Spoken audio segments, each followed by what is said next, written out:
Good morning, everyone. Just having a little bit of fun with the slides, but we're just about there. So this morning, Corien is going to be talking about moving to the future with XDR, specifically talking about use cases, which I love. So just a reminder, as we're going through the presentation, if you open up the app, ask questions through there, gives everyone a chance to get their questions through, and you can bump them up with thumbs up, and yeah, it should be all good. So without any further ado, if we're good to go, I'll introduce Corien, and everyone give a big round of applause.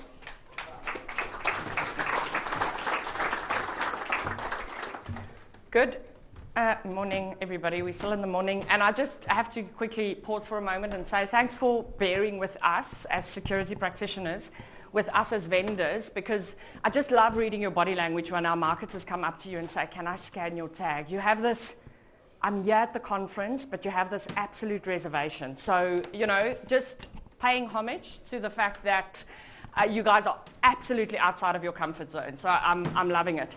My name is Corien Vermaak, and as you can derive from my accent, wasn't born on the continent, but have been fortunate enough to lead the Australia and New Zealand security team. And as my children will remind me, it's Australia, New Zealand, and Fiji. We just want to carve that one little one in there because they're hoping that my business will at some stage take us there on a holiday.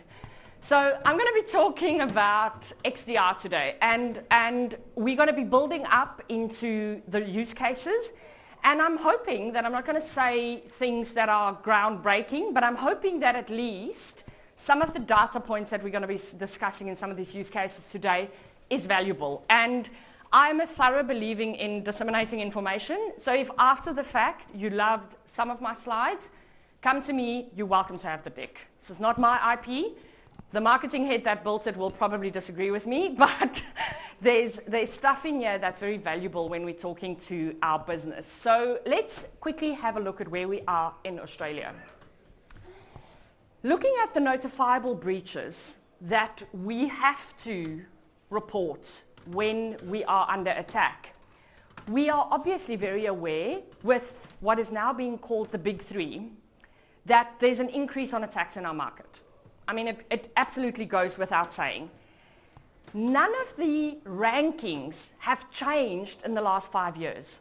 You won't believe it, but ransomware, compromised stolen credentials, phishing, all of that has been top 5 in the preceding 5 years. The difference is we've gotten market attention as we've never. But now, what I find quite interesting, if we deep dive the data a little bit, and we look at notifiable breaches in the first part of last year, I mean, there's ample. But have a look at the data right at the bottom of the screen. 65% of these breaches have affected less than 100 people. So yes, we hear about the 14 million records exfiltrated out of a network, but what we're not hearing is about the 65% of almost 400 breaches that only affected 100 records. And then you still get people at a barbecue saying, but what would they want with my data? Similarly to conversations, if people ask me what's ChatGPT, I say to them, we can't eat. Like, we can't break bread together, we can't be friends.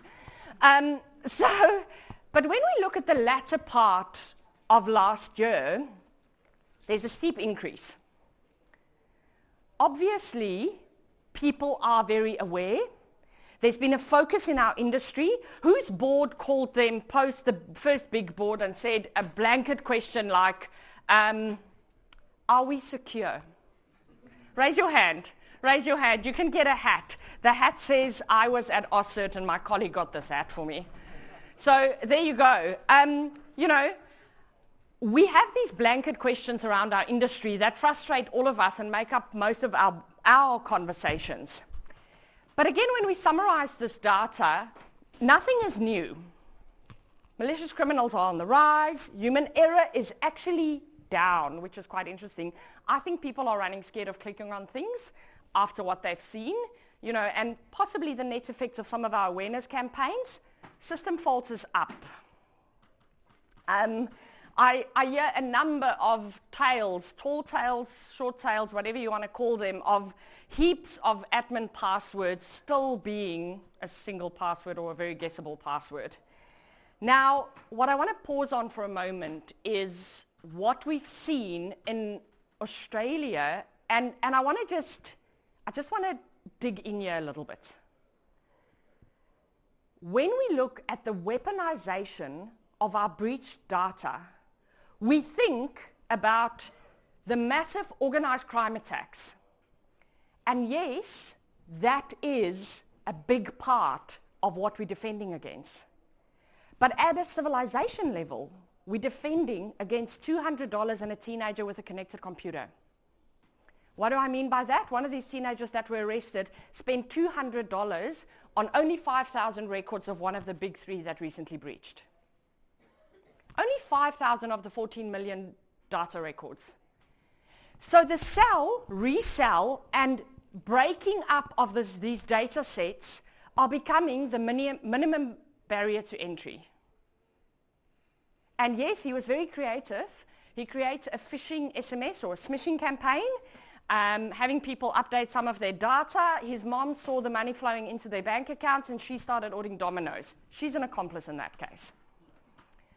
So the attackers always has to be right. They only have to be right once, or they only have to get it once. We have to be right always. Now, as Cisco, we do a number of research pieces, and I wanted to really build out a recent research piece that we do. And I see some of your faces looking at this and going, this is the minimum you should be doing in these pillars. Yes, this is some of the minimums that you should be doing in identity, device, network, application workload, and data. However, when we service just short of 7,000 people globally, and this was a double-blind study. So again, I started the day by apologizing on behalf of all the vendors. I'm saying again, in this research piece, the respondents didn't know it was us asking, and we don't know who the respondents were. So it was a total double-blind study. We found something interesting. We found that the grouping of data could be clearly divided into 4 groups. People that are in the beginner phase, or organizations that are in the beginner phase. Organizations that are in the formative phase, which really means they've got budget, they know what they sort of have to do, but they haven't really adopted the people, processes, and technologies to implement these things. Then we go into progressive. I've hired a team, I know what tool I want to use, but I'm not quite there yet. Or I've partially deployed the tool. We go into the progressive phase. And then lastly, we go into the mature phase, which says, I think I have a handle on these things. 75% score on those capabilities across those pillars, saying, I have the people, I have the processes, and I have the technology fully deployed to do the things listed. Okay, how did we score against the globe? Now, I'm an ever optimist. You would have never guessed that. My take on this is Australia is really smack bang in the middle. Yes, we have less organizations that are mature, but we also have less organizations that's done bugger all. So let's just pause there for a moment. This means as practitioners, and before joining the vendor stable, I was a practitioner myself. I'm an ISO 27001 lead auditor, and I have a master's degree in information technology law and a postgrad in forensics. So I was in your shoes for very long. A big part of my career, I did what you did, or do on a daily basis. So I have a great understanding of the challenges that faces our industry. Now, what excites me about this data is we know what we should be doing. We have started securing the budget for it and partially deployed it, which means if we continue to have the focus we're having, we can get ourselves into a mature space. Now, when we look at zero trust, for instance, moving from an academic concept into everybody preaching it south of the Sahara, we say where I come from, we recognize that everybody is an insider. We recognize that attacks come from everywhere. we also have now arrived at alert fatigue. And alert fatigue has got two nuances to it. We have alert fatigue from our users, them constantly being pushed with awareness, forced to MFA, and it's actually now become a threat vector. Alert, push, fatigue on MFA is a threat vector that we now identify. But we also have our people in our teams that form part of our response that are just killed by the tools they are given to operate with. And how does this stack up from a data point of view? 30% is still stolen credentials. It's like, I can't say this more and more and more. We still suffer with this issue of weak and stolen credentials. 45% of this breaches actually sit outside of our general ambit of control. It happens in the cloud, it happens with the service provider. A large part of the alert fatigue sit between our IT and SecOps, and we have seen the cost of breaches increase by 22%. This is global data, and again, you're most welcome to these slides. So when we look at the tactics, we talk about state threat, and I was fortunate enough to represent private sector last year at the General Assembly for Interpol, when we talk to law enforcement between how do we collaborate between law enforcement and private sector to fight for this. And it has become evident that state actors are now also attacking our banking systems, our insurers, everybody that's got access to data. And within our own threat research, our threat research team, Talos, showed a tremendous increase in attacks on territory post the Ukraine conflict. And as soon as Mr. Morrison started pledging support, we saw a second spike in those attacks on territory. So as general civilization, we are defending against nation states and political adversaries that do not support our agendas. Now, this changes it ever so slightly in terms of how we address it, but ultimately we need to get out of the chaos.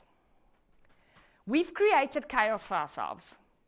In security, it's complex. The research is still now saying that we have an average of 48 tools to our disposal in security.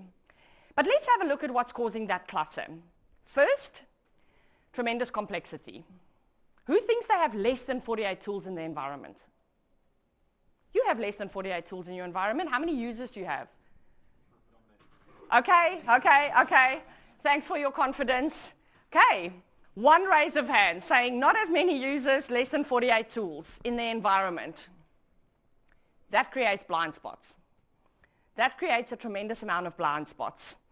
We have a concept now being brought up by not only academia, but by the research houses talking about log drowning, saying that our teams are drowning in the amount of alerts that they receive.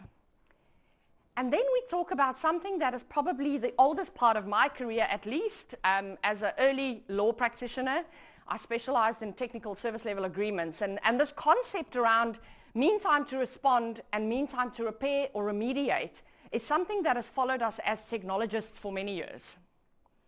And generally, when you ask the SOC manager, what is your mean time to respond? No, I can get it an hour. I'm hour, then I'm there. Then I'm like, how long does it take you to remediate or repair? And then they're like, well, it depends on how many people I have on shift, and it depends, then there's a lot that comes into play. Now, what does XDR promise us if we look at these use cases? It promises us the collection of telemetry. It promises us application analytics. And it promises us this ability to remediate and respond at a faster pace. Now, that's a lot of promises. Let's just park there for a moment. Because a lot of these things we've been doing for a while, and we've been doing them rather maturely. But we need to pay respect to the complexity of our environments. And before taking on the leadership role, I headed up CISO advisory for APJC. And one of the number one things, two top concerns that CISO spoke to me about all the time is lack of resources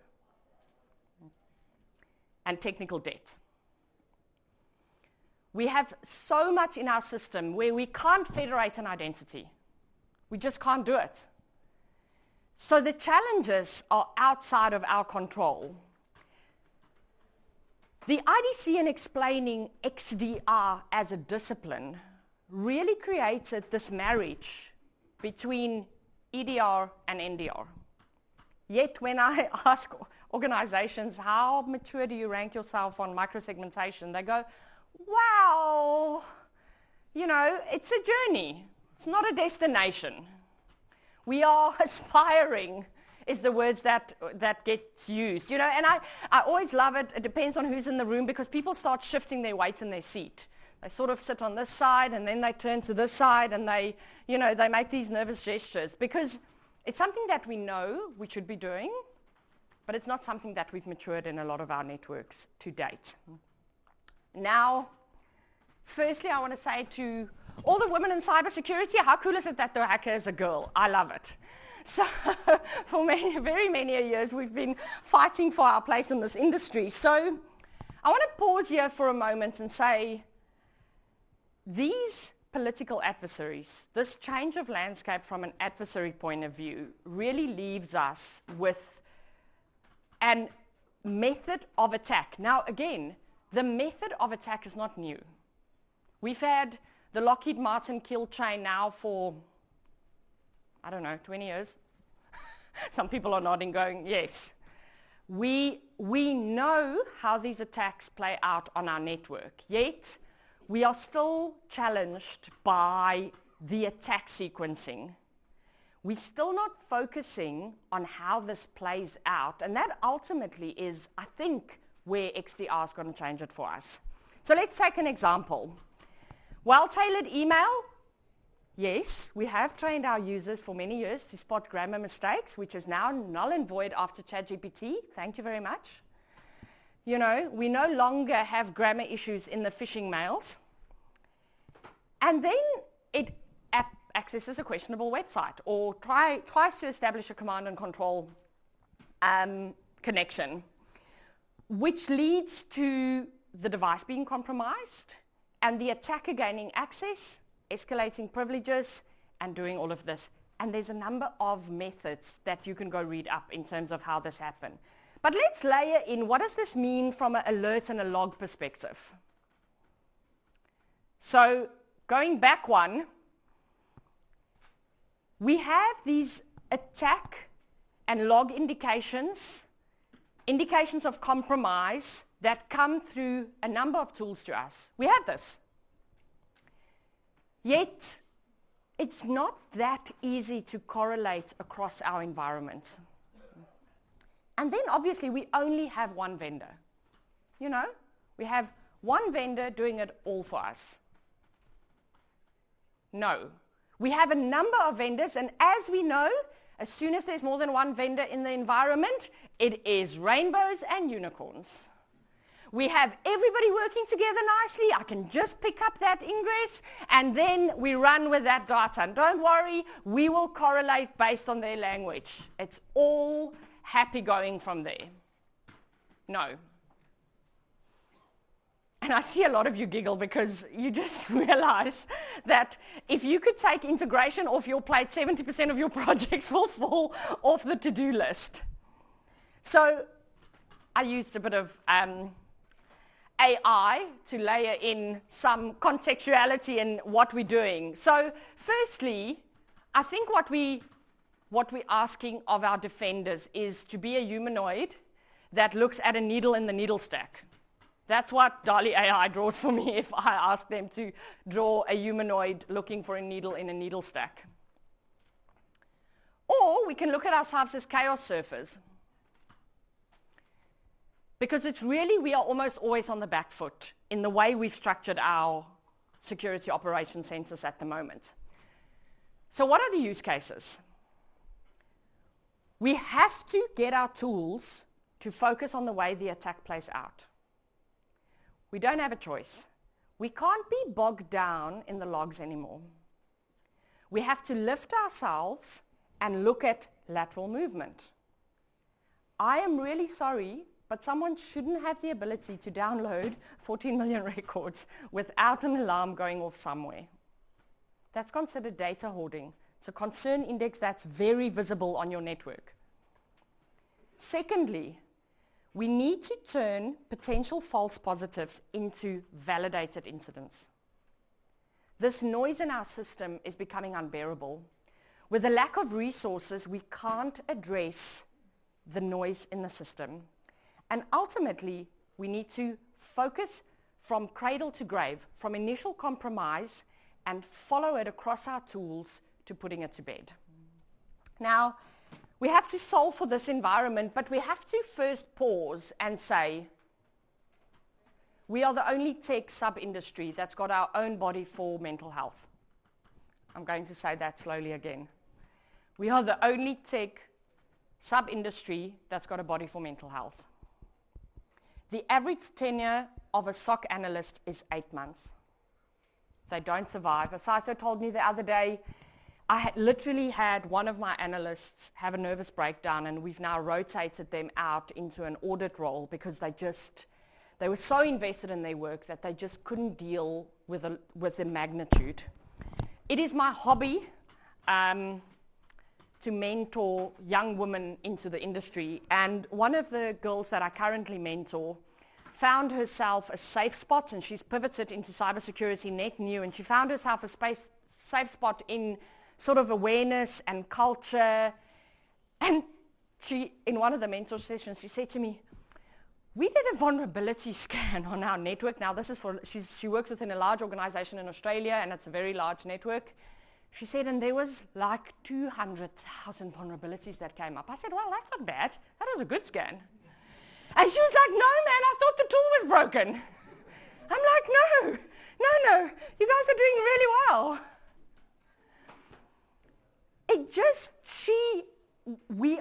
We are allowing our people to drink out the fire hydrant, and we're not making it easy for them. So when we look at traditionally how we receive our information and how many of it we receive, who's got 10 SOC analysts? You've got 10 SOC analysts. Okay, so here's a hat for one of those SOC analysts. I impress myself with my throwing abilities, if cybersecurity doesn't work out. On an average network, if you've got 10 SOC analysts, you're between the medium average to high-end SOCs. That means you have 40 validated incidents per analyst a day. So 4,500 divided by the 10% that's valid is about 400, and then divided by 10 is about 45. So they have to respond to 45 valid alerts, hoping they find the validity in it. A day. I get a panic attack if I receive 40 emails a day. We have to understand the magnitude of what we're doing to our industry. Now, breaking it down into some of the nuances in terms of a complexity point of view, we've got this stack of tools that all create telemetry. And we want to ingest that into a single space to make an actionable outcome. We want to be able to take an example of data hoarding. How would I spot data hoarding? Every user has an average behavior of how much data they download in a day. If they exceed that average behavior, that is a flag for data hoarding. If they then make an establishment to an outside server, that is what? Data exfiltration. And there you have some of your data coming at you, some of your behavior analytics, but making sense of it. So we want to detect more, we want to act faster, we want to fix our productivity and support our teams to be able to do this. And I've been in this industry for very long, and I have had academic conversations with CISOs where they go, but I'm invested in the SIM, and I think XDR is going to solve a lot of my problems. Where am I at? And my advice at the moment is, I think how we do things are going to decrease at one end, and our usage is going to increase on the other end. we are going to ramp up into these technologies to be able to support. And there's a thought in the industry at the moment talking about response in machine speed. Now, the detection part is tripped up by the amount of tools that we have and the amount of telemetry that we have to fish through. The act-on part is tripped up again by this integration, by this visibility, by what we do. And then we want to elevate the productivity. We want to put in front of the analyst, if you only have 10 analysts, and you can put the 4 real threats in front of them, so you can filter out and pre-qualify a lot of that. That is the use case that XDR is going to solve in our industry. It is going to take the noise, validate and correlate the noise, and reduce it to actionable threats, so that we can use the bums and seats to be the eyes on screen and do the smart lifting. And lastly, we want to have the ability to build resilience. Now, the use cases ultimately look at that prioritization. We can't do it. Our analysts do the heavy lifting on it. They've got to pivot between 48 tools onto 48 consoles and move between cases, and then heaven forbid they have to make a shift change. Because then there's a case book in Lear. It's hanging around. Ask me, I was in forensics. Now you hand over and you hope and pray that the person picks up from your last line of code. And then this on-demand threat hunting. So that's the part of our industry that also excites me, because we're getting really smart. We're seeing these threats, we see how they play out, we see how they behave, we build models to track that behavior. But now we have all of this knowledge, and we have all of this telemetry, but we're not bringing it together. We're not putting it onto a single response in terms of what we do. Now, I want to make sure that I have time for questions. So let's quickly have a view. Firstly, can you currently prioritize your incidents? Looking at the right-hand side of that, coming up with a MITRE ATT&CK prioritization in terms of your incidents at the moment. Re-ranking them based on what you see in your environment, based on your specific concern indexes. Then, in your response, learn from how this behaves. Ultimately, look at your whole control. And I want to pause there and say, this doesn't all have to be Cisco. When you look theoretically at how XDR plays out, your technology telemetry across the whole of your environment needs to be able to feed into this. But you can check inventory. You can have a single, and I hate this reference, but a single pane of glass in terms of just looking at what we see where across all of our tools. And that then summarizes it into a control center, where heaven forbid the board comes after the next media release and say, are we secure? You can do a screen grab and say, in the last hour we had X many events. That's high priority. And out of the vulnerabilities that's currently known in the network, we've reprioritized them to know that there's only 2 vulnerabilities on our network that's got a rootkit against it. That puts the board at ease as to where their hard-earned money goes when they allocate your budget. Or maybe it doesn't. It's actually doable in terms of what Cisco is doing from an XDR perspective at the moment.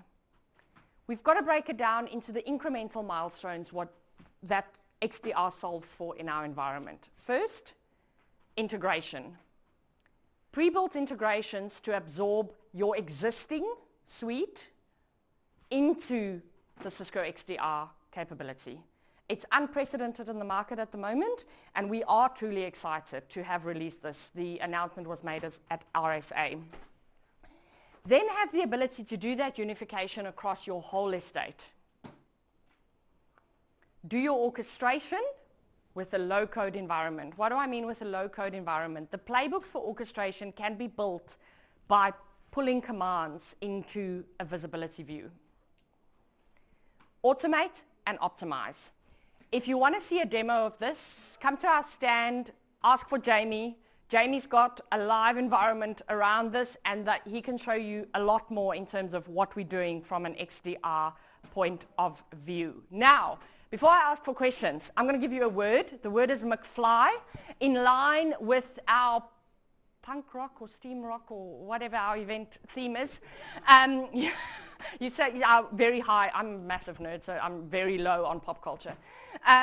So your word is McFly, and gentlemen, I'm almost sure you may be very popular if you come home with this hairdryer, but if you need it yourself, good on you. I love it. I would love it, but for the girls in the room, your secret word is McFly, and you get a second entry into our draw at our stand. So go and have a look at our stand. Talk. We've got engineers here. I've got a heap of my team in terms of specialists here that want to talk to you and want to explain, but I also want to allow for some questions. So I'm just going to pause here for a moment and say, does anybody want to ask me any question around what is my view and take on XDR? Or any cybersecurity question? How is it different from a scene with a SOAR component added to it? So, very good question. I think where we're seeing this play is a lot of that, I want to say correlation, but using deep-rooted AI modeling to lift your game in terms of how you see the attacks play out. The models being built in terms of behavior analytics is taking away from what we can do with traditional tools. So knowing the processes run for a recon on an endpoint is a very specific fingerprint. Now, pulling that across your behavior and correlating that data has an opportunity to reprioritize how you see your data. Now, it's very important. We can ingest a lot of those tools already. So use what you do at the moment and really elevate that conversation to high priority. The focus in the industry at the moment is risk-based alerting, risk-based prioritization, knowing what is there and changing the score based on what is the likelihood. But the machine speed or the machine modeling changes that decision-making point for you. So, and you have an opportunity to then validate that against the academia or the theory used for it.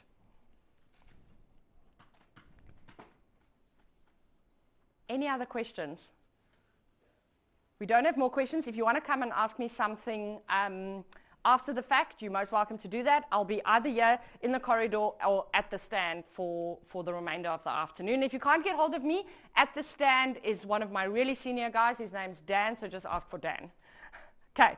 Thank you very much for spending the last 45 minutes with me. It's time of your life you'll never get back, but I was humbled to be on stage with you guys.